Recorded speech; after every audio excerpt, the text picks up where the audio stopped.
Hi friends, welcome to home foods 9. ఈ వీడియోలో మీకు టమాటో బాత్ ఎలా ప్రిపేర్ చేయాలో వివరంగా చూపిస్తాను. వీడియో ఎక్కడ స్కిప్ చేయకుండా చూడండి. ఉప్మా అంటే ఇష్టం లేని వారి కోసం ఇది చేసి పెట్టారంటే చాలా ఇష్టంగా తింటారు. టేస్ట్ అయితే చాలా బాగుంటుంది.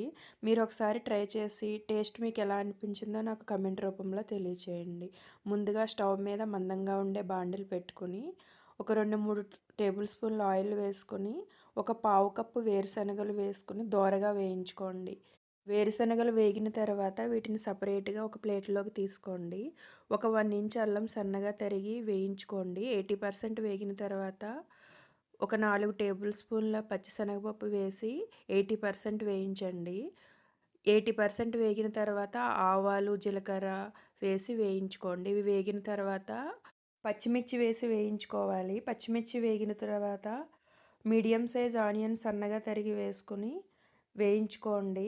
కరివేపాకు, తగినంత ఉప్పు కూడా వేసుకుని ఆనియన్స్ మెత్తబడే వరకు వేయించుకోండి. ఇవి వేగిన తర్వాత ఒక 3 టమాటాలు బాగా పండినవి సన్నగా తరిగి వేసుకుని తగినంత పసుపు, ఉప్పు వేసుకుని మూత పెట్టుకుని మీడియం ఫ్లేమ్లో టమాటాలు మెత్తపడే వరకు వేయించుకోండి. టమాటాలు సగం వేగిన తర్వాత ముందుగా వేయించి పెట్టుకున్న పల్లీలు కూడా వేసి ఇవన్నీ మిక్స్ చేసి మూత పెట్టుకుని టమాటాలు మెత్తపడే వరకు ఉడికించుకోవాలి. ఫ్లేవర్ కోసం ఒక పావు టేబుల్ స్పూన్ ఇంగువ కూడా వేసుకొని అంతా కలిసేలాగా బాగా కలిపి మూత పెట్టి ఉడికించుకోండి.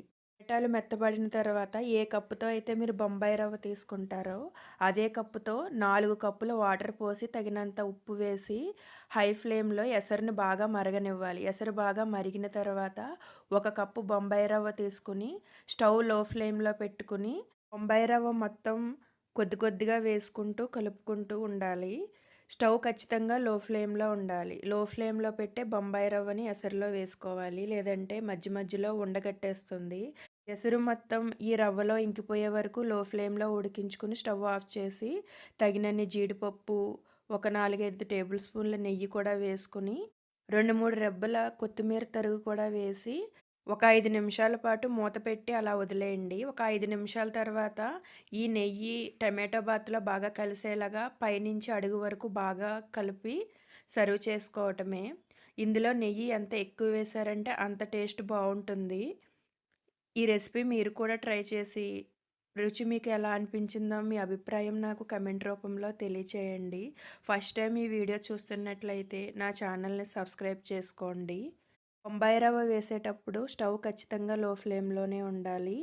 రవ్వ ఒకేసారి వేసేయకుండా కొద్ది కొద్దిగా వేసుకుంటూ ఎసరులో బాగా కలిసేలాగా తిప్పుతూ ఉడికించుకోండి.